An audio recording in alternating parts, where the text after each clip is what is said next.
All right, guys, welcome back to the Home Service Expert. Today I got a good buddy in town. You're always in town. He's Jeff Dudan, the CEO of Homefront Brands. He's an author, podcast speaker, expert at franchises. He leads one of the largest franchises I know of. And here's what's crazy about franchising, Jeff, is the more I learn about it, a lot of people start a franchise, but the same amount of franchises exist every year. So that means people are failing just as quick as people are coming in. Now, are you talking about franchisors or franchisees? Franchisors. Oh, yeah. Yeah. So 4,000 actively growing franchise brands. 90% of franchisors fail within 12 years. And there's good reason for that. So, every day roughly one comes into business and every day roughly one goes out of business, which is crazy. But I don't know, is that any different than traditional small business, stuff like that? Maybe not. But look, franchising is it has to be a certain passion play because there is so much collaboration that has to happen with these franchise owners.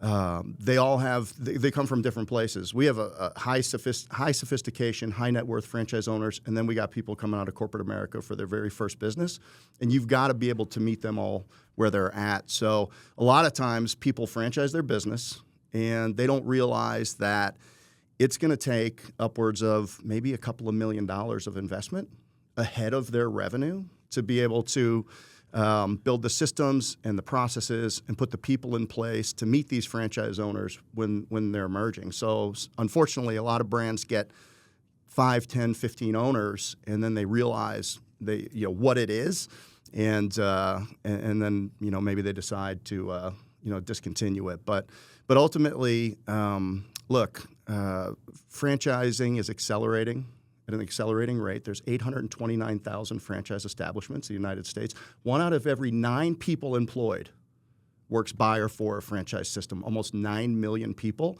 And it's a significant part of small business GDP, which is generally 46 to 60% of our GDP. So, franchising is giving people entrepreneurial opportunities on Main Street USA for their families. So, when you're scaling a big direct business, you can go fast because you make the decisions. You say, we're going to implement this. I'm going to pay for this. This is the way it is. But if you took your employees here, your cross-section of your employees, from your C-suite to your directors all the way down to your techs, and you gave some random 50 of them a franchise, think about what you'd be dealing with. Oh, no, it's just – well, here's the biggest thing, Jeff, that I think about it is it's not uncommon that I'm at an event or I'm at a meetup or just around a company, and they say we're thinking about franchising, and it should be a passion project. Here's what I know is going on in their mind. I can't make it in the real world. I haven't taken market share. I'm going to franchise because people will pay me for my business idea, and then I'll get to take 7% off the top. And they don't have a website that works correctly. They've never taken market share. They only got 1 location. You should have at least a few franchisor owned to prove it's possible. Right. If it's for the right reason, I'm good buddies with a guy named Kevin Wilson, Mosquito Joe's, that sold to Neighborly, and I'm really good friends with Mike Davis, and he just took over as the CEO of Neighborly. And I just think you got to start a franchise, but you need to know you're no longer in the garage door business or the roofing business or the gutter business. You're now in the people turnkey business. That's right. And I think that's just – I don't think people are starting – some people do. I think you started it. You knew what you were getting into. You started it for the right reasons. You knew – you got with the right lawyers. You built the right systems. You have the right meetups. You have the right prizes and gamification. But most people, they just say, I can't make it in the real world, so I'm going to franchise and I'm going to sell a bunch of them. And also, they sell to the wrong people. Like, if I started a franchise, it would be almost possible. You'd have to have all these prerequisites to even buy a franchise. Right.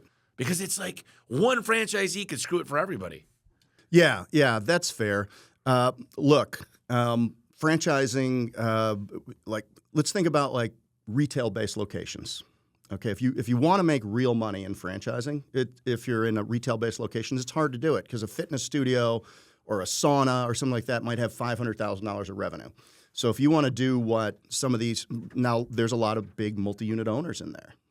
Inside of these retail. So they'll have, 100 or 200 or 300 restaurants or Hardee's or restaurants, things like that. So you can make real money in retail-based franchising. You can build a big team to support all those things, and people do it all the time, especially in food, haircuts, retail, all these lash lounges and things like this, all these retail services. The service side, on the other hand, before I get off of retail, think about the risk and the investment of just doing one, because you've got a $500,000 to $700,000 build out. You've got a $500,000 to $700,000 lease guarantee. You've got a business that might do $500,000 to $700,000 in sales, right? And if you hold your mouth right and do everything perfect, you're going to make a certain amount of money on that. What's your goal of a retail ROI? 5 years to get your money back? So the standard is a good franchise should be able to demonstrate a 30-month payback, cash on cash. 30-month. Yeah. 30-month payback, cash on cash. That's what you're going for. That's retail or that's everything? That's retail. But, I think it applies to everything. So when private equity comes in, that's one thing that they're looking for. So think about what's happened with construction costs over the last few years and cost of leases and things like that. So you've got a business model that is inelastic in what it can charge. Fitness is funny, man. Like, you go from $129 to $149 and, people are going bananas, but then they'll go spend $400 a month at Starbucks and spend $400 a month on supplements. So it's different, but yet they want 30 or 40 hours of service from you for that $129. So it's very inelastic. So you can't really raise price, but now your cost to get into business has gone up. So that's a big challenge, but that's why I love service franchising.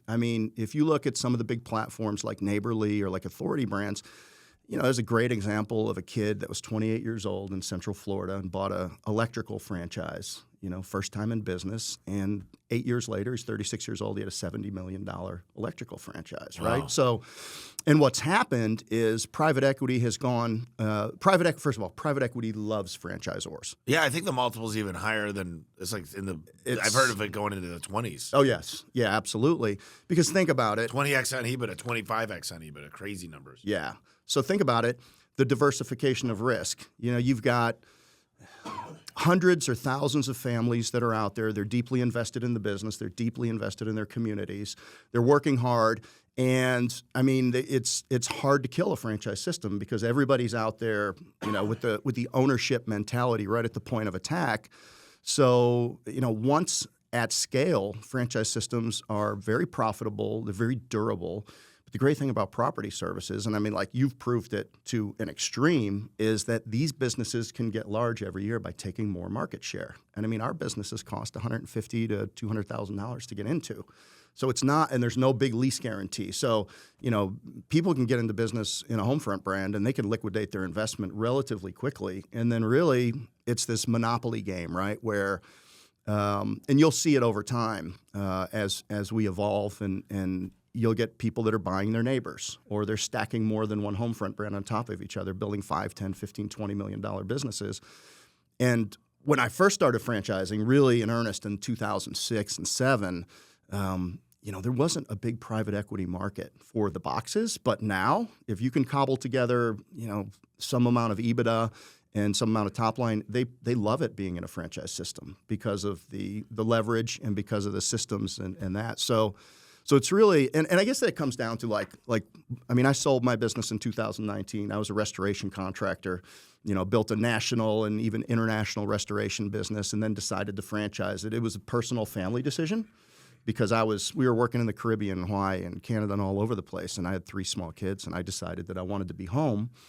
So I decided to risk all of that and really turn it into a franchise system. And then we ended up over 9 years. We had about 160 owner groups operating in 240 markets, and I sold it to Home Franchise Concepts in 2019. But coming back to operate again, it is all about being outcome focused, right? So I'm sitting here in 2019-20. I'm comfortable, which I fight every day. I'm comfortable. I'm doing investing, advising. I'm taking equity. You had a large exit after this is post-exit. Yeah, it was good. So you got lots of millions. Yeah. Had plenty of money, but I'm sitting here and I'm like, all right, do I want to take my chits and run off to the golf course and to fishing, or do I really want to? And I'm looking at the country and I'm looking at everything that's happening in 20 and 21, and I'm like, capitalism and families need businesses because they're a high class asset, and we're looking at 100 to 150 million more people in this country by 2050. There's increased migration. So Is it about 350 right now? yeah, 339, I think, or something like that. So there's a housing shortage in all of these hot markets where the markets are growing. So there's going to be massive home building. There's going to be retail. There's going to be hospitals, infrastructure, all of this stuff. So like you'll never find a Homefront brand nestled comfortably between a Blockbuster and a Curves, right? Because there's no obsolescence building into home services.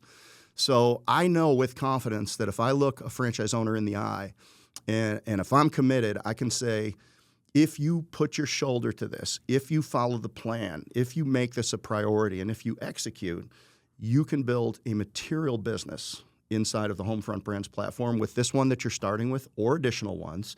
And we're never going to run out of opportunities to compete in property services. So to me, it's the most durable segment in franchising. And it's uncapped because you're not capped by a number of seats in a restaurant or a number of spots in a fitness routine or anything like that.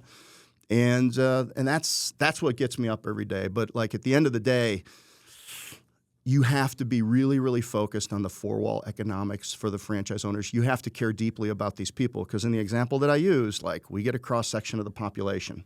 We got one guy that built a $50 million business building MRI setups in hospitals. Multiple businesses. Yeah. Guy's been successful over and over and over again. Well, he came in and did a big buy with us, and he's like, I like the model, I like the space, I like you guys. So we have a lot of people like that. We have private equity refugees investing in our businesses. Well, they need the playbook. They don't know. Yeah. It's not easy, by the way. A lot of these PE guys, they're very smart. They're systematic. They understand financial engineering, but they don't understand what it's like to manage a blue-collar worker. That's right. And it's so funny because they're so smart. They got their master's degrees and they come in and but they talk down to people. And a lot of them they have this inferior, what's the word I'm looking for? Like this complex that they're just, I know a lot of my guys didn't have a good mom growing up. A lot of my guys didn't pass 10th grade. A lot of my guys aren't happy with their smile. Their teeth are screwed up. Yeah. And that's different for most people. But I like it because I can talk to the white collar guys. But I love the blue collar because I'm part of it. It's my DNA. You know, it was so great. So I do. I'm in the franchise industry, kind of like you're in the home service industry. Yeah. But I got to go to this Rhino X event with you and with Cristiano yesterday.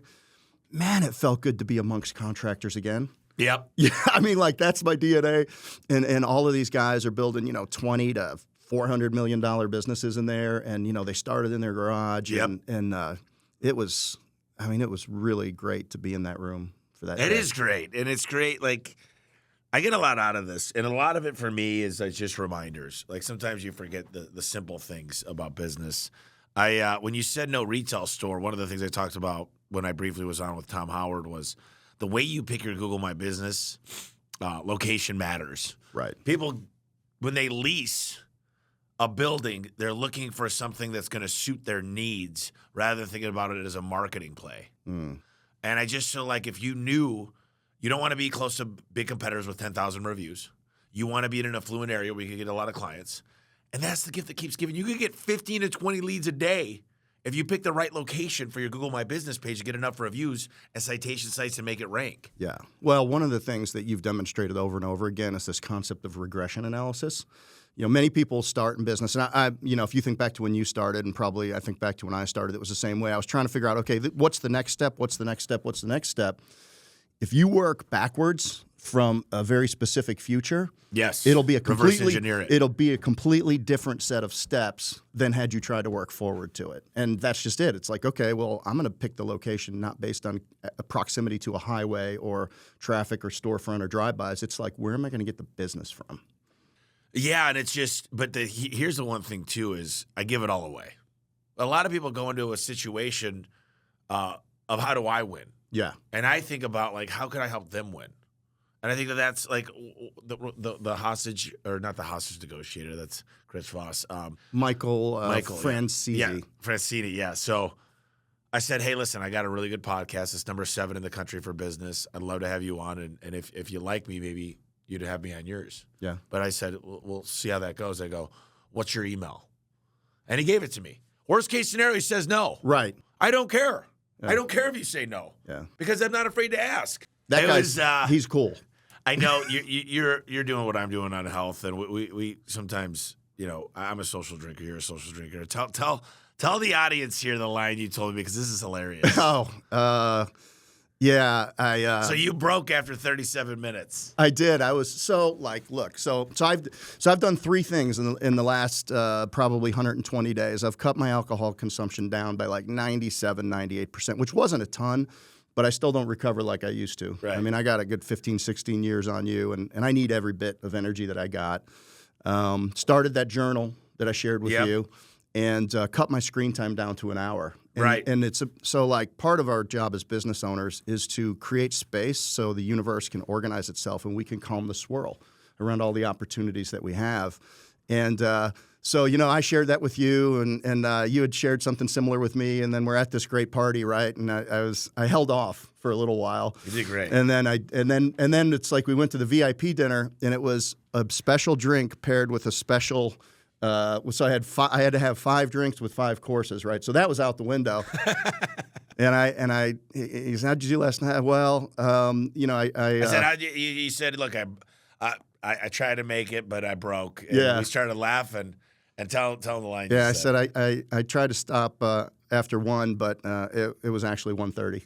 Well, usually it's 1:30. Yeah, I tried to stop after 1, but it usually lasts till 1:30. That's so good. Yeah. It was so fun. My other one was I tried to make I tried to figure out if I could make an old fashioned last night, but I couldn't make one.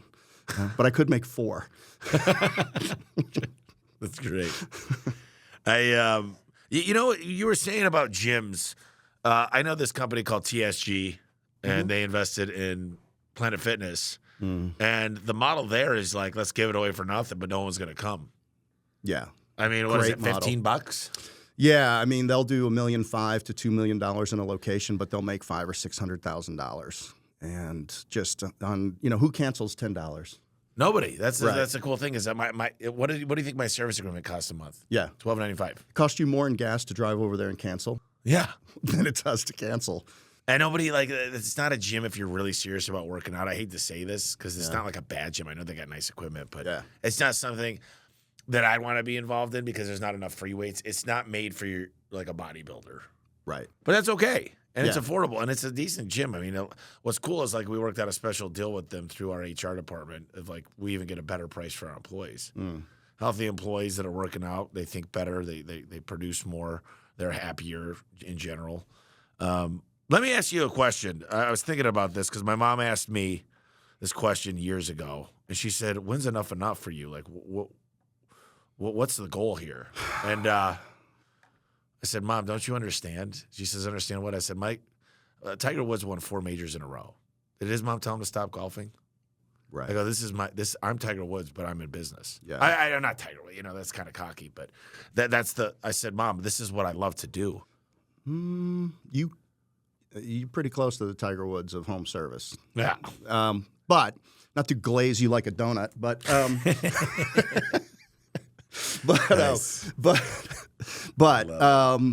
okay. So the fourth thing I did during this last 120 days, and part of it was again creating the space. Then I was coming home from Vegas. I was out there doing Ryan Pineda's podcast. Yeah, Ryan's the man. And I got COVID. You did? And then that was just I got 2 COVID. months ago. Yeah, I got COVID, and I got walking pneumonia after that. So, like, I was down. So what I did was I went deep into David Goggins. We got that written down. Yeah, Goggins. So Can't hurt me. Yeah, so here's the great thing. He says, you're performing against your own standards. And he goes, if you can perform against your own standards, void of any purpose, most people go to train for a marathon, and then that's because, I'm going to train because I'm training for a marathon. No, man, you just train, you just push yourself. So, really, it took me a good bit to understand, because he says the same thing just over and over and over again. And it took me a good bit to understand, but like we are just competing against our personal standards. I'll give you an example from this morning, and I probably shouldn't, but I'm going to do it anyway. All right, so I get checked out of the room. A great workout this morning, right? Got up, worked out. I had a sauna, great.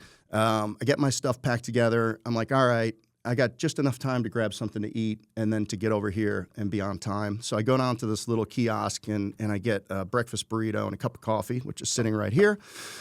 And I shove that thing down my face, and I'm heading back into the hotel to go down to the first floor and catch an Uber, and there's a homeless guy sitting there. And he's just got one sign, just says food ? And then he's got this dog. Yep. Okay? And I go in, and I'm standing at the elevator, and I'm like, right outside is a kiosk. They have these beautiful sandwiches. Or I just go and I make sure that I'm here 5 minutes earlier. And I'm like, screw it. What are my personal standards? I left my luggage there. I went out and I bought 2. I said, do you have anything for dogs? They said, no. I said, give me 2 ham sandwiches. They had these beautiful, big, fat ham sandwiches there. And I just walked them over and I gave them to the guy. I just did it because, like, number one, take an action. And number 2, what are your personal standards? You know? Yeah. And like, probably 9 times out of 10 or before 120 days ago, I'd have thought it and not done it. But, like, you do it, man. Like, you do it. You, by the time you get a thought, I try to delegate almost everything unless I could do it quicker than I could delegate it. You know what I mean? Does that make sense? Like, if I will call my assistant to do an email, and I could have done the email in the same. And by the way, I don't do email anymore. Right. I'm emailless. And by the way, this cell phone, I'm keeping the cell phone, but the phone number is going to online. You have to do that I'm giving up control, which is hard for a lot of people, and it means a lot of trust. Or are you taking control of the rest of your life? That's a good way to frame it, but most people will go, number 1, privacy. Number 2, what if they screw up? Number 3, what if somebody important texts me and they don't get back in time? Here's what I figured out. When I go on vacation, this is what I figured out about 15 years ago. You think the company's going to fall apart, but if you hire the right people, they actually do better when you're not there. Yeah. It's like all these problems, they're forced to solve them themselves. That's right. And they don't call me anymore. They say, Tommy's not even going to have the answer. I can't even log into payroll. I've never logged into the payroll software. I don't even know how to get into it. Why would you? No, well, the thing is there's a lot of people that still say, I'm the smartest guy in the building. I like to walk into my building and say I'm not the smartest guy. Yeah. There's a lot of smarter people that are focused on one thing. And I'm trying to make myself useless in the company. I'm struggling every day to hire amazing people to say, there's no way I could have a better idea than this person focused to the CFO or the controller or the COO or whatever. Like, the whole goal is to make myself obsolete. And I don't think people understand that because they want to have a meaningful, like, they want to be part of the business and meaningful. And so it's almost like it's contrary to what most people think is like you want to feel important in your business and feel like the main person. I'm like, listen, if I just had made TV ads and radio ads and kissed babies and accepted trophies, my life would be amazing. Yeah. That's a business that like Built to Last by Jim Collins. Right. He wrote a whole book about it. Yeah. So I got 2 things on that. Number 1, you pay people here by the hour. I know you pay a lot of commission because you allow people to make a lot of money within your organization. Performance pay. Pay. But we get paid by the conversation. Yeah. You know, the quality of the conversations we have, the caliber, with the right people in the room, that's when everything moves forward. I mean, I met the founder of Chirp. We're back and forth. Like and I said, well, we would like to use Chirp, but it doesn't integrate with our thing. He goes, oh, don't worry, I'll do it. And just meeting him yesterday, and he said, oh, okay, well, then he'll do it. The second thing is one of the things I think that's rare about your company is the execution and the implementation. Like, ideas are great, but ideas unimplemented mean nothing. So, the ability to, when things are going well for you, okay, you can move your gaze out farther strategically and think about, new opportunities, new businesses, your water treatment business. But when things start falling apart, business owners have to go in. They got to jump back in. You got to get right back down and figure out, like, what spring or what sprocket fell out, to allow this to happen. So now, the more capable organizations we build, the more time that we get to spend out there going to places like this. Because my job in our platform is to be out and understand visionary. What's cutting edge. I actually hate that visionary word because it's just like, I love it when people put it in their LinkedIn title. Well, yeah, Chief Visionary Officer. I'm a visionary, and I'm letting you know that I'm telling you to call me that. Like our job is to be on the cutting edge. Like, we're both in the Genius Network. Like, what's happening 6 to 12 months from now that we need to make sure that we're ahead of. Yeah, that's what I do is like, so Dan Martell, I had him meet with my team to explain who I was because my team doesn't really understand this entrepreneurial itch. And he goes, I'll tell you one thing about Tommy, and Tommy doesn't even know this about himself. But Tommy, anything you ever tell them to do, you never forget. Some days you wake up in the middle of the night and remember it, and did it get done? And how often do you remember? I go, every freaking time. He goes, now guys, listen, he needs to feel heard. It needs to get documented, and it needs a plan. It might not even be important. It might not even be, you might have to tell him it's going to start in 6 months, but you got to document it. Now, here's the deal, Tommy. Your team is going to help you buy back time. Your job is not to fill the void every single time like I know you do today. You fill the void every single time, and you make yourself busier every time they buy back your time. So this is something I've been working on. But I'll tell you, Dan Martell taught me I'm very good at business, but he said, why not get a driver? And I said, because I'm humble. I don't, that's. He goes, Tommy, how often do you drive? We did some math. It was 10 to 12 hours a week. Right. He goes, what could you be doing in that 10 to 12 hours? Do you love driving? No, I don't. Yeah. Okay. Well, then I got a chef. And Right. so everything I've done in business, he said, why don't you apply this to your personal life? Wow. And I'll always have coaches around me. Right. And by the way, I'm always going to be curious, and I'm always going to ask questions. I'm always going to have mentors. The day I stop is the day that I want you to be like, okay, Tommy, he's lost his purpose. I want to be the dumbest guy in the room. And there's a different mountain to climb every time.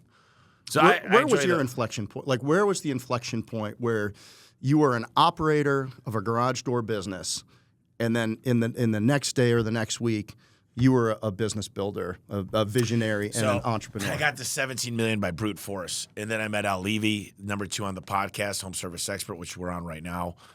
And Al did a tour of my shop. Then he said, "You remind me." He goes, "You're one of the best firefighters I've ever met." He goes, "Your mind is incredible. The fact that you could solve these problems, you know how to handle every single thing." He goes, "Is it documented?" And I go, "You're looking at the document right now." And he goes, and he just pointed all this stuff out. He goes, Tommy, would you mind if I worked with you? And he just reminded me of this 2 weeks ago. He goes, you remember how much money you were paying me? I go, Al, I paid you hundreds of thousands of dollars. He goes, you remember where the account was? He goes, that was your personal account. He goes, you didn't have enough money in your account when you were making $17 million to pay me out of the business. Wow. He goes, the reason you did everything I said is because you were paying for it personally. You had to implement it to save your business. You had to put systems and SOPs, and we call it the triangle of communication and the checklist together, and the safe way to do things. And are you allowed to have facial hair? Are you allowed to get tattoos on your face? How do you get PTO? All these things needed to become documented, and my team continued to develop. And here's what I needed to do is take my pride out of it. I'll tell you this. Pride is probably the one reason is I started hiring people that I couldn't control. They were smarter than me, and they'd say no to me. And they'd give me reasonable explanations why we're not doing that. And now, if you walk into the next door building, I've got a lot of no people. They say no to me. But they don't say no because I said so. They give me empirical evidence of why we're not doing something. They show me the data. Right. And I say, great, because I can't handle no. I can handle no, and here's why. Right. So most people don't have a no person in their life. And they read a new book or listen to a new podcast or they go to a seminar like Rhino X, and they come back and they got all these ideas. No one in that company has ideas because you're literally going to Rhino X by yourself. I didn't bring anybody to this event, but normally at every event I go to, there's 7 to 10 of my coworkers. And they're at Pantheon. There's 25 of them at Pantheon. Wow. And not only that, they're listening to the podcast. They're reading the same books. They're coming up with the ideas now. So it's not the Tommy Show anymore. Right. And so I can't take the credit. I try to give them as much credit as I can. But also, I love what I do. I love podcasting. I love going to visit markets. I love going to visit shops. So I started bringing them with me. And now they're curious. Yeah. And now they want to learn. And now it's like I leave. We're taking 40 guys made Pinnacle. We're going to Cabo next week. I'm taking my top producers and all my managers and every single person that makes decisions in the company is going to be gone for a week. We're not going to skip a beat. Revenue's not going to be impacted. Right. Because all the technicians say, I get the good leads because the good guys are gone. Yeah. And it's crazy because you think all of the business is leaving into Cabo, but we're not going to skip a beat. And that's what I'm the most proud of. Nice. That's like, it's a feeling of like, and here's one thing that no one has that I have, is I have the ability to imagine the craziest numbers possible. They're like, where did you come up with $1 billion? And I'm like, well, we just need this many leads based on our conversion rate. If we change our average ticket, so my job is to make them dream again and believe that we could do it. Yeah, they can't because if they see got it. the belief, it changes everything. Right. And they're like, dude, you're nuts. But when I explained to them the math, they're like, we're really going to do this, aren't we? And I go, yeah, but how do we do it quicker? Like the company will grow without me, but I don't think it'll grow at the same pace. Yeah. Best business question. If you gun to your head, if you had to do twice as much in half the time, figure it out. Yeah. Yeah, well, that's the deal is, Dan asked me 2 months ago, he said, Tommy, if you wanted the 20X next year, this is right before the new year. He said, if you wanted the 20X, what would need to happen?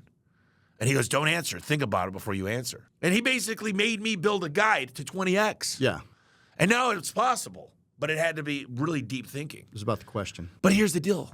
You got to think outside of the box to do 20X. Anybody could double. Right. But to 20X, now you got to start thinking way different. You got to start doing stuff like not normal.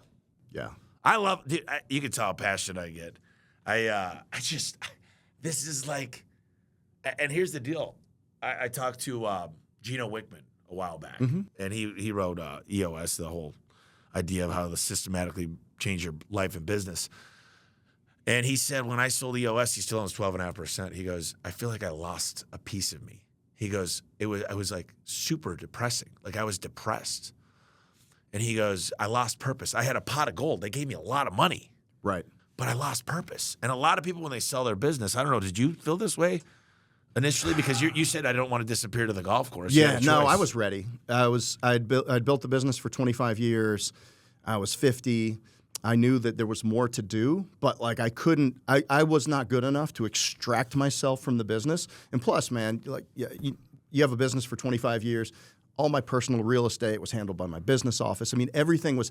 Mine was really actually, for as well as we did, it was a lifestyle business. I mean, I probably worked the minimum that I needed to build that company.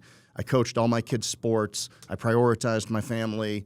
You know, I did all of that kind of stuff. And now, if I knew then what I knew now, it didn't have to be mutually exclusive. I could have built 5 times that business if I had the right attitude that I have right now, and still not sacrificed any of the other stuff that I felt was important to me.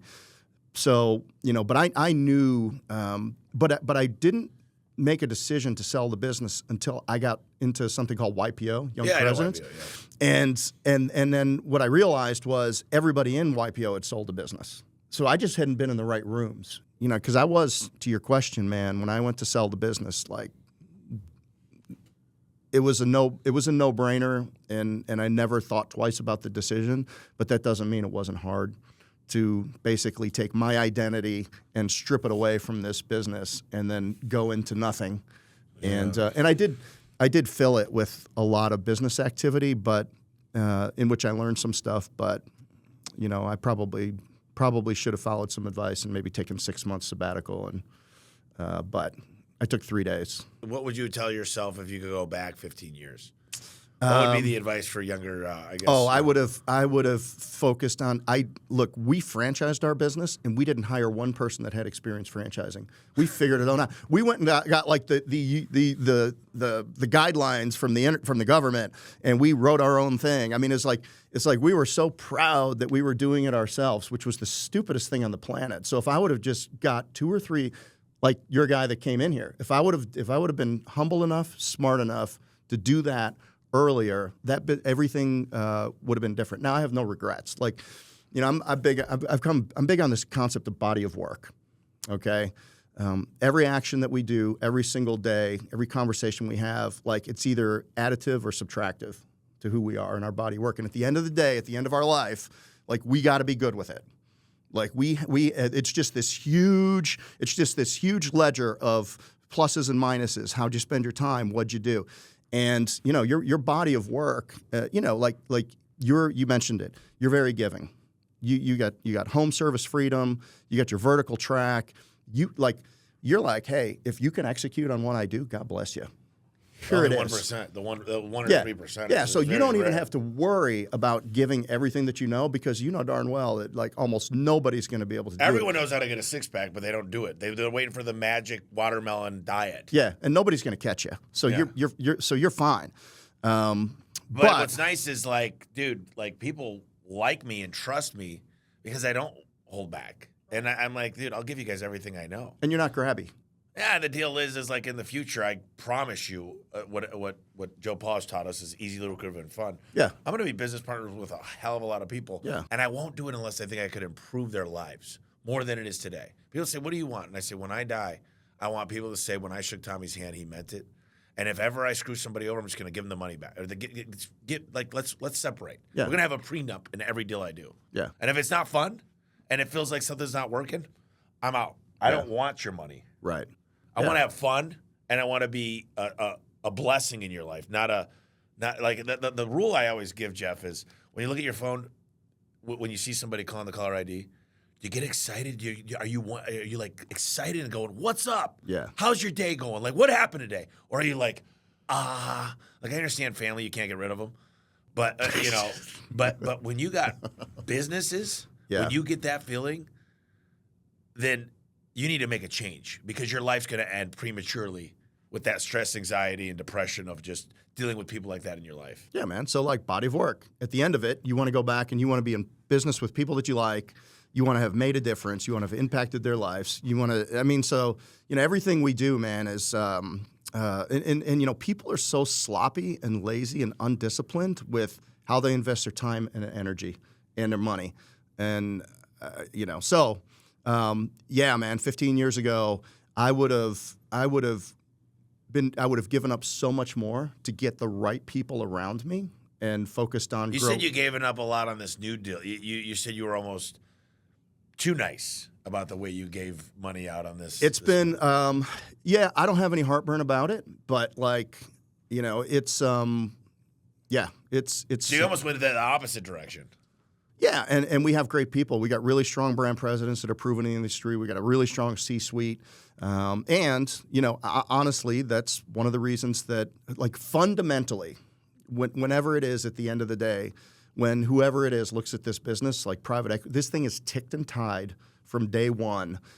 Every document legally. I mean, usually when you get into emerging franchisors, like everything's a mess. Territory policy's a mess. Like they've just, like I tell. Whenever I talk to emerging people, I'm like, the decisions you make in the first 6 months are gonna. If you make the wrong decisions in setting up your program, and then you go out and award 100 franchise owners, you've just cut 75% of your exit off just because of the structure of what you've done. You had the territory policy wrong. You didn't charge right. You made all these concessions, and it's just a mess. So, like, we did set the foundation of this business up with excellence. And, we haven't been perfect in everything we've done. I mean, there's definitely some marketing things. Like we got, you launch 5 brands, you got to rebrand 4 of them. And all of a sudden, franchise owners just start pouring in. You're chasing your tail. And the interesting thing, probably the biggest difference between a direct business like yours and a franchise business like ours is, if you want to roll out Chirp, you just roll out Chirp. If I want to roll out Chirp, I need to have some sort of a consortium of franchise owners that are going to get on the program with that. So, we do, if I'm willing to pay for it, then I can do it. But in our model, like there's things that the franchise owners need to pay for. And again, you've got this wide distribution of people that have different outcomes. Some people are like, hey, I want to build a $500,000 or $1 million business, and I want to make a couple $300,000 a year and have a nice lifestyle and manage 3 or 4 people. And then there's other people that just want to be monsters and they want to build a $50 million business. So you have all of that, and they're all going to take a different approach when I say, we need to do this. So if I really want to do something, then you got to shell it out. Then I got to shell it out. And then, over time you can make it mandatory, but it has to have proof. Yeah, that's one thing is like, I think I'll end up doing a franchise, and I'll definitely, if I do it, it'll be most likely alongside of you. I mean, I don't want to do it. I like Kevin Wilson. I like the guys I know that have been in the business, but I'm not going to go learn it. But I'll tell you one thing. 1 out of 100 people that actually have the money to get in will actually make it in because I will be very, very selective. My goal, I will not rate my success on franchises sold. It'll be franchises that do over budget every year as a percentage of the whole. Right. And yes, it might take longer, but people underestimate what they could do in 5 years and overestimate what they could do in 1 year. And I just keep reminding people, like, dude, I'm going to be 42. Yesterday I was 21. Tomorrow I'm going to be 70. So, we want things like, we're the type of country and people that we tap our foot at the microwave for 30 seconds. Yeah. There's no patience. And the one thing that China does very well is the art of war says they don't want to use any weapons. They do it over time. Right. And that's one thing is, like, so many people are like, man, I want to do 100 million. I think I could be there in 3 years. I'm like, the one question I ask them is why? They said, because you proved it could be done. And I go, yeah, but why?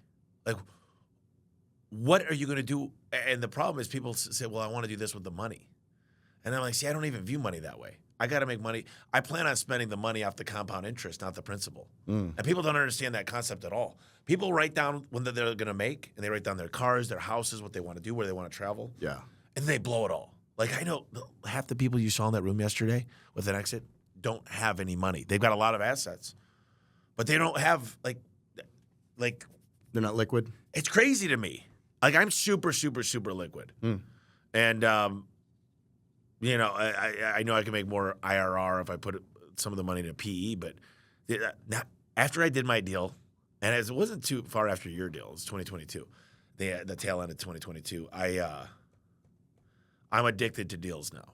Everything I'm going to do is run towards the next deal. Yeah. Everything. Yeah. They got to hold for 3 years private equity. Well, we get paid at the closing table. But everyone. But here's the deal: everyone else gets paid. All the P units, all the equity incentive programs. Yeah. Everyone else gets paid too. Yeah. So I think it's selfish of people not to want to sell because they're like, I make enough. I do a draw every year. I take $500,000 out. I'm like, yeah, but what about your team? How are you going to change their life? Yes, they make $120,000, but how are you going to really impact their life? Is through a close, through a change of control. And people are afraid because a lot of people make the wrong deals with the wrong people. Well, that's true too. And you hear the nightmares, but there's also really good stories. Yeah. You got to be careful on your rollback. Like, you have to know what you're rolling back into. There's things that What do you wish you, this is important. I want you to chat about this for a minute. Like, what did you learn about rolling? Yeah. So, I had the top two people that were in my deal at the end. One was paying a little bit more, but what I didn't really fully appreciate that, like, we were a tuck-in prior to them reselling. So my hold time on my rollback was short, whereas the second place person, I probably would have somebody else sold to them about the same time, and they 5x their rollback. So, like, just that one little thing. And I rolled back 8 figures, right? So, I mean, it was a big chunk of money. And it would have sat in there for another 3 or 4 years. But, like, I would have 5x that money. Looking back at it, I probably could have. I don't think anybody could have known. But the fact that I did have is that this one was, I could have got the information that they were already in process and that we were a tuck-in.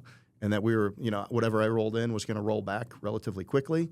And I could have acted on it and said, well, this $8 billion private equity firm is really growing this other thing. I would have been one of the first investments in there. And now you come in early. Yeah, I mean, I was relatively early, and now, they're a $2.2 billion company. They're the ones that own Clockworks and everybody. Yeah. So, so, like, I would have been third company in at the beginning. Yep. And and so, like, that different the amount of economics so, like, know who you're selling to, and there's another private equity company that I recently met, and now there's probably one of the more famous ones, and they do a lot in franchising, and they're huge and all of that. Now they want to fly in and meet with us, and we're not in the market or anything like that, but they just try to get They want to get to know you. They want to get to know you. They want to get to know you and all that. Show, yeah. But in that particular one, I mean, they have 10, 15, and 20-year fund lives. Now, much longer. So what they talk about is long-term greed. Yeah, long-term, which I heard you talk about the other day, which I was going to ask you about. But the reality of it is, then, if it's not going to flip in 3 to 5 years, when are you going to get your second? You got to build liquidity events. They'll explain to you how to build within there. Because your COO, the people don't want to wait 12, 15 years. That's right. But here's the deal. If I could 10x my money and have 3 liquidity events alongside of there, which I'll build into. I'm glad to do a 15-year Sure. fund long term. Yeah, and and by you're the probably way, talking about Blackstone. yeah, and anything I do, no, close. No? But but you know anything, but they've done a great job, by the way, with their investment in ServPro. I mean, they've 3x. ServPro's massive. They've 3x'd or you know their revenue. So they've done a really good job with them. But what was I gonna can say? coach people. This guy came up to me yesterday. He goes, I'm about to get this much money. Next week we're closing. I go, why in the F did you not call me? And I go, I want nothing to do with this deal. But I'm like, how much are you rolling? Yeah. He goes, 25%. I go, did you read the private equity playbook? 35% minimum you roll if it's the right company and you're in love with them. Yeah. And I go, what is it going to, the extra 10%? Will that change your life if you rolled that? I go, that's the bare minimum. Yeah. And I'm telling him all this stuff. I asked to roll 60%. Now, they were still going to have control no matter what. So people think it's a control thing. They said, the size of our fund, we need to make it equitable for our limited partners that have invested.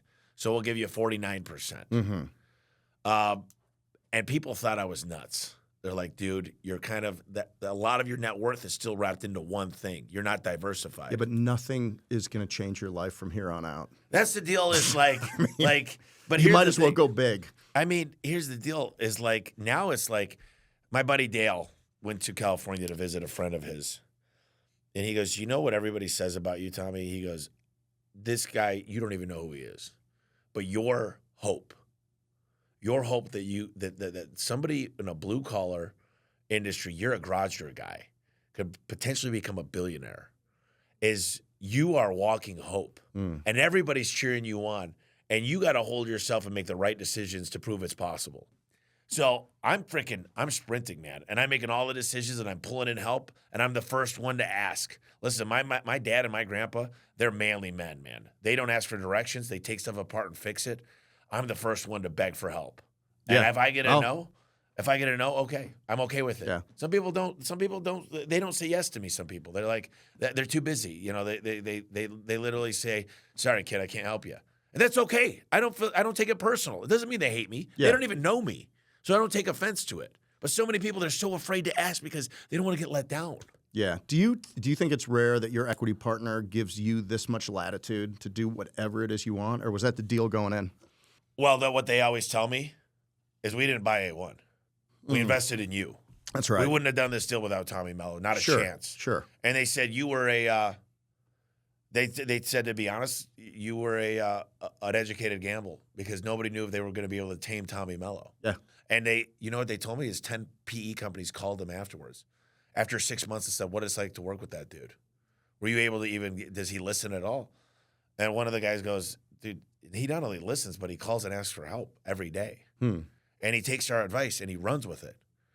And I don't know if I should say this, but a lot of these other companies flew back out and they said, we're sorry. We should have bid more. Yeah. You would have been a great partner. And here's the other thing is. In hindsight. Well, the fact is the results speak for themselves. After 2 years in, now they're like, they trust me. Right. But if you have a bad first year, they're going to come in and, look, I'm fireable. It's very hard to fire me, but my contract, it's very, very hard. But if I'm getting the bad results, there's no other choice than to get rid of the leader. But believe it or not, it all rises or falls on me. I'm not going to take the credit for doing great, but I would have to take the credit for failing. Right. I mean, it was a team that brought us here. And it's a team that fails too, but literally, like, if there's anything bad that happens in the company, all rolls up to me. And I got to face that. So it's hard because certain times it sounds like I might take the credit, but I try to pay it forward to my team as much. And guys like Al Levy, guys like Joe Polish, and Yano that helps me out and introduces me to people, and the network. And I think it's important. And I hope you open your doors. And I know you're teaching the next generation.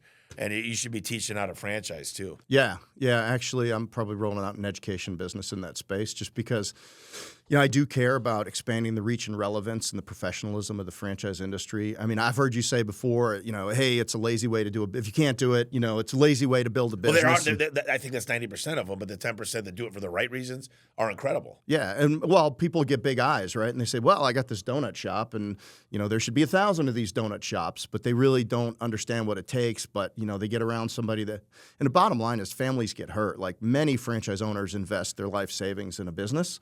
And it's really important that it's done well. Let me ask you this, man. 3 years from now, who's the CEO of A1? So I've been doing a lot of thought on this. Like, my team came to me, my whole C-suite, and they sat me down and they said, why do you feel like we need a president? Or why would we need a chief of staff? And I looked at them and I said, potentially, I'm not married. I'm about to be married. Yeah. Congratulations, I want by kids. the way. Thank you. I want to be a great dad. I said, awesome. You guys don't need me to run this company, but I'm not going to be able to give you what I give today. But I need to make sure the vision stays because it's a growth mindset. And so there's a few choices I have. I could be the chief, the head of the board. I can switch to a chief growth officer, or my preference would be to be a co-CEO. Where I'm the glue, I'm the orientation guy. I'm still handling the marketing side and going and looking at deals and still inputting. But I'm not going to I'm not flying out to New York, to Manhattan to go to all these quarterly and monthly PE where they're talking about the financials. That's not fun for me. So, the deal is, as the way I see it today, I've got a family office that A1 pays tens of thousands of dollars to a month. That team does a lot for A1. Like I've been able to use this instrument to make A1 grow faster and excel way quicker. So the question is, can this entity live alongside of it as a sister and continue to scale it? Because look, I'm still going to roll $400 to $500 million into the next deal. Right. So I got to stay relevant in the business. It's my face on the side of the truck on purpose. Well, I think you're going to be like the Empire Carpet guy. You know what I'm talking about? Yeah, Empire today. Yeah, like 5'8", 300. Like I grew up in Chicago. That's where that guy's from. And it used to be him. When I was a kid, that was him. But now he's dead. So now it's a cartoon guy. But it's still the same guy. Like one day you'll still be all over the face of this and probably many other businesses, but it'll have to be the cartoon. No, the cartoon and like look, because they don't age. Yeah, no, that's the whole theory of it. But I'm passionate about what I do. I'm going to build a fund for my employees that I'll actually, I'm going to insure the money, and I'm going to be putting it into really, really high return. And I'm going to implore them, and I'm going to give them bonuses through this structure that sits there. And my main goal, I did this math. I posted it the other day on Facebook. 18 to 65, you put $300 a month away at 12% IRR. I saw that.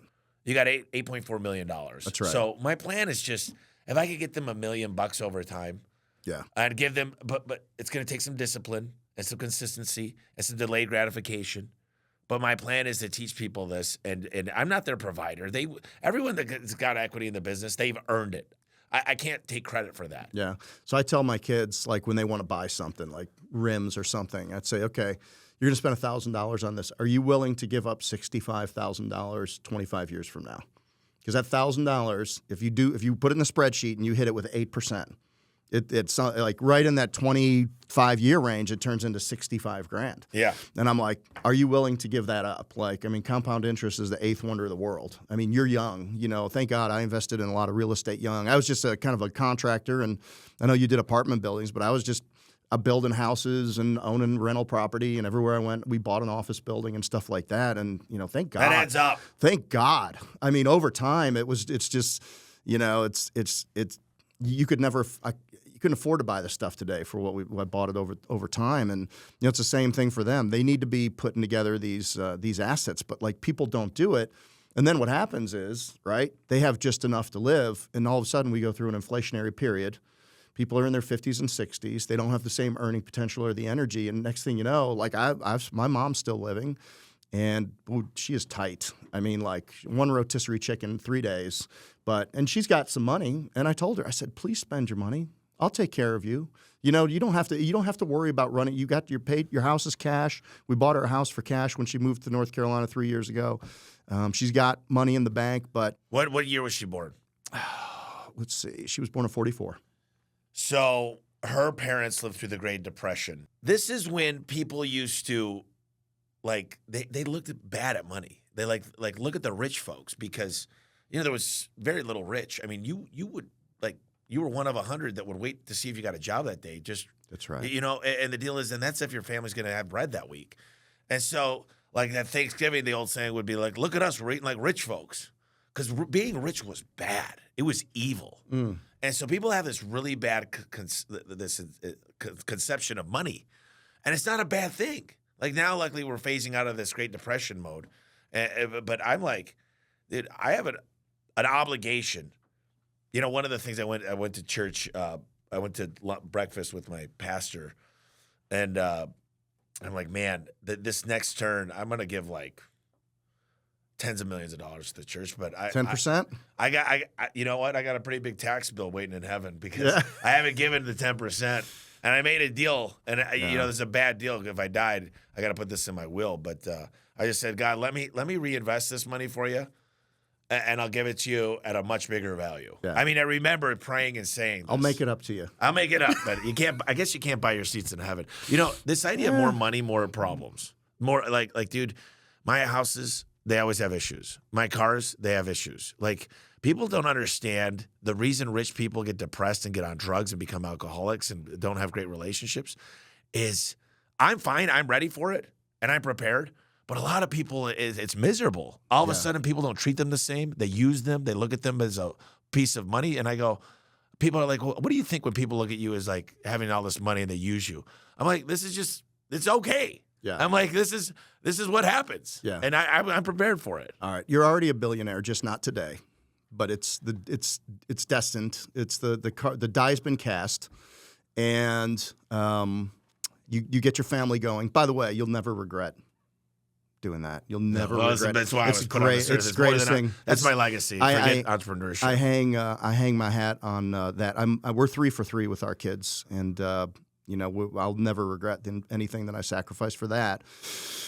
Do you think you'll? So you're a billionaire. You got that going. Do you think you'll do the giving pledge? Because to your point, when people get billions and billions and billions of dollars, like 75% of these people, whether they're like Ryan Jumaville, you know Ryan? No. Okay, I need to introduce you to Ryan Jumaville. I think he's sorry, Ryan. I think he's probably, I don't know, $4, $5, $6 billion. Or if they're the $100 billion people, they sign up, man. They say, I'm giving away 90% of this by the time I die, because at the end of the day, I mean, how many hundreds? Is that the book, Die with Nothing? I don't know, man. But how many hundreds of millions of dollars? Like, I think, was it the Rockefellers are the ones that kept their money the best? The Rockefellers, it's called the Rockefeller method, and basically what they've built is a family trust that you could borrow against a life insurance policy, so it refunds itself when you die. Yeah. You can borrow against it a certain amount, and you want to pay it back over your lifetime, but if you die, it refunds that, and it's all a mechanism that has to be done this way. And it's wrapped around a charitable trust. Right. So they're the ones, but like at the end of the day, like I have 2 different sets of trusts. They're both dynastic in nature. My daughter, who's in law school right now, at one time said, when do we get our money out? And I'm like, never. And she's like, well, what'd you do it for? And I'm like, I'm not sure, but I don't want to. I want you to have enough to do something, but never enough to do nothing. Yo, that's a great. I like that quote. Yeah. And, that's. So you'll give. So I you'll struggle with this. So at the end of the day, like, I don't know why I made all this money. I mean, it's great, but like I don't have things like I'm not a big. I got some stuff, man. I'm buying a helicopter, buying a private plane. I'm taking people with me. Here's the deal: I want to teach a man to fish. That's the goal. But I'm never gonna go through economy again. I want first class in life, and I want my entire. Yeah. I want to go to the 16th Chapel and have breakfast. Yeah. I want to do things like not VIP, but 10 times better than VIP. Yeah. And you know, I agree with that. The quality of life. And but the problem is, I want to take everybody with me, and that takes time, energy, money, focus. It does, but also sometimes they don't want to go. I mean, like you like because they really didn't go through what you went through to get it, so they're not going to get the same out of it that you do. It's true. But it's very noble, and I think that's why you're going to be a great dad, is because you care so much about your employees. Like, you have a massive heart for people, and I think that's one of the keys to your success. I mean, every time we talk, it's like, my employees, I'm doing this for them, I'm doing that for them. I want these guys to, not only go to Disney, but do the Fast Pass. And like, at the end of the day, man, it is a giver's gain. You can make money and still do right by people. And I think if you do it the right way, you can even do better by taking people with you. And that's perfectly said. By me. They have the ability to probably get paid by someone else. I mean, there's a couple companies out there that are getting into the game that could probably pay more. I think we pay. I want to intentionally pay the most by far. But just say somebody just decided to take a risk and pay more. I don't think they wouldn't leave. They wouldn't leave. Why and would if they did, I have had about 5 people leave, and guess what? Every one of them are back. Mm-hmm. And they came back preaching the grass is not greener, the promises weren't kept. A lot of chitter chatter, but nothing got done. Right. And everything I say, I gotta live by example. Lead from up front. Leaders eat last. The whole thing. And but I'm a work in progress. I always tell people, I'm not arrived. Right. I'm not perfect. I could say these things, but I want to talk the talk, walk the walk too. But being on here saying these things also holds me accountable. It does. This is the nice thing when you commit yourself publicly. And I talked about this yesterday, and you write it down and you tell your team you're going to do something, you kind of have to do it. Yeah. Yeah, so, for sure. I love this, man. So, you're the franchise king. You teach people, everybody. I know how much you care, too, about your franchisees. I do. If someone wants to just reach out to you, get a hold of you, ask you for advice, what's the best way to do that? Yeah, well, I used to say my LinkedIn, but man, I got a company working in there now, and a lot of messages get gone. But should I get my email out on a show this big? I'm not sure.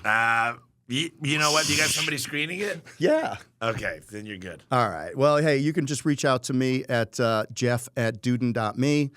And Instagram's a great way to message me, just Jeff Dudan. If you go to Jeff Dudan on Instagram and you want a free copy of my book, Discernment, The Business Athlete's Regimen for a Great Life Through Better Decisions, there's a link in there. You give us your email address and we get an electronic copy immediately. Or you can shoot me a message on YouTube and on the Homefront podcast, just there.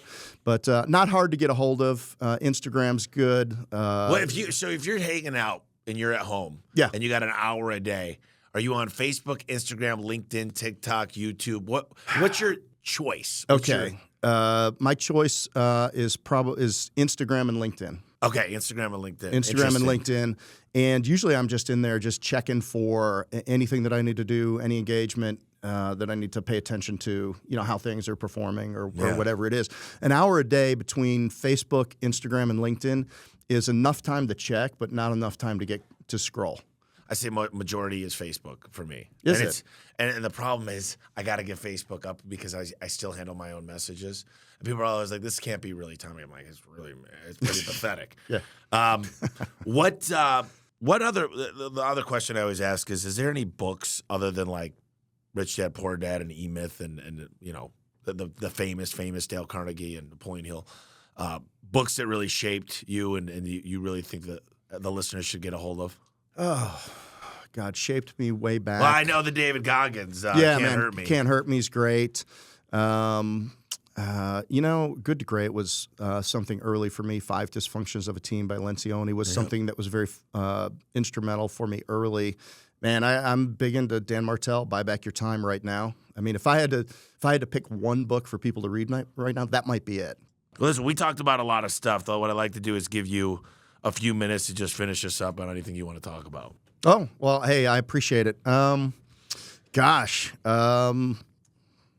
don't know, man. We went all over the place here. This is what I love to do. Yeah. I mean, I think if anything, just encouraging people to be outcome focused, encouraging people to, we heard this great thing about internal, external locus of control.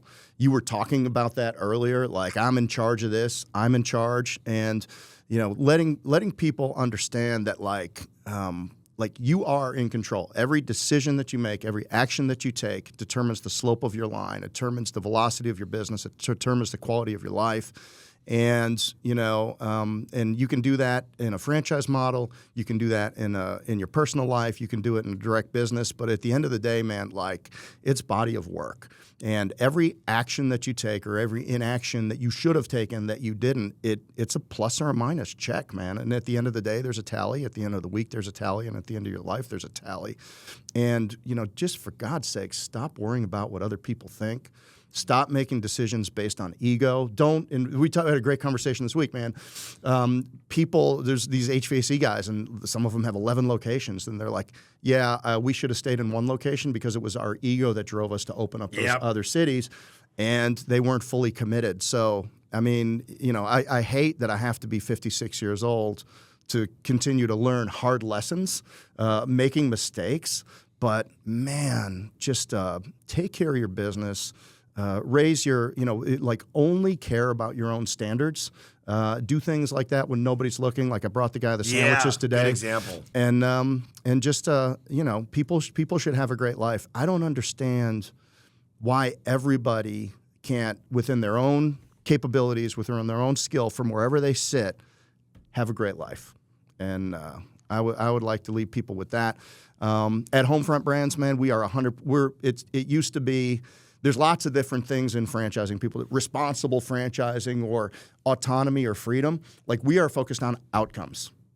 Yeah. Outcomes. I want you, if you're a normal person, it's your first business, can you build a $3 to $5 million business in 5 years and sell it for several $1 million and make it be that first chunk that you have to give yourself that little bit of freedom? Break the generational curse. Yeah. And then can you, you win the next opportunity by succeeding than the one that you're in. And business is an infinite game. So if you can come to us and it's hard, and you can learn these business skills, and you either expand within our platform on this monopoly board that we call Homefront Brands, and you start building hotels and grabbing territories, or you sell your business with us and you go on and do something great. I tell you, I'll leave it with this. We were at our industry event last week in Vegas, and one of they award franchisees of the year. So if you have a franchisee of the year in your system, they give about 100 of these out across the 4,000 brands. So one of our Top Rail Fence franchisees, Bob Stewart from Richmond, got Franchisee of the Year. And he walked across the stage with these other people. And I'm walking out of the room, and I see a woman that I recognize kind of smile, face lights up. And then I see the young gentleman with them, and I recognize it was one of my Advanced franchisees. I saw you interview them. Yeah, who was there getting Franchisee of the Year. They're from another country, right? Originally? Yeah, so he was an E2 visa. They were in Argentina. The economy was falling apart, and they came to Advanced and they brought their entire extended family over. He was one of the young brothers or sons or nephews or whatever it was. There's about 10 of them that came over, built a great business in South Florida. Half of them sold it, made really good money, and went on and built an import-export business. And Mariano is still operating there. And, I mean, what impact did that little Advanced business make in their life, and the fact that we see each other, we tell each other we love each other. And then one of the executives from Advanced came up to me, and he said, hey, I've been trying to get in touch with you. I go around to these offices with Advanced, and they've all got the pictures up on the wall from the conferences that you had and all of that. And part of it is, how can we get the culture back when Jeff had it? And he asked me to do a video to play at their owners conference. Oh, wow. So I did the red eye. I got home, and I'm like, oh, he said he needed it today. I hadn't slept all night. And I'm like, well, let me put some preparation H under the eyes. Yeah. And I did just a 3 or 4 minute video. He asked me to say a few things, but just to encourage them and just to praise them and let them know like they're carrying on a tradition. It's 31-year anniversary we just had last week. That was the same day that I met Mariano.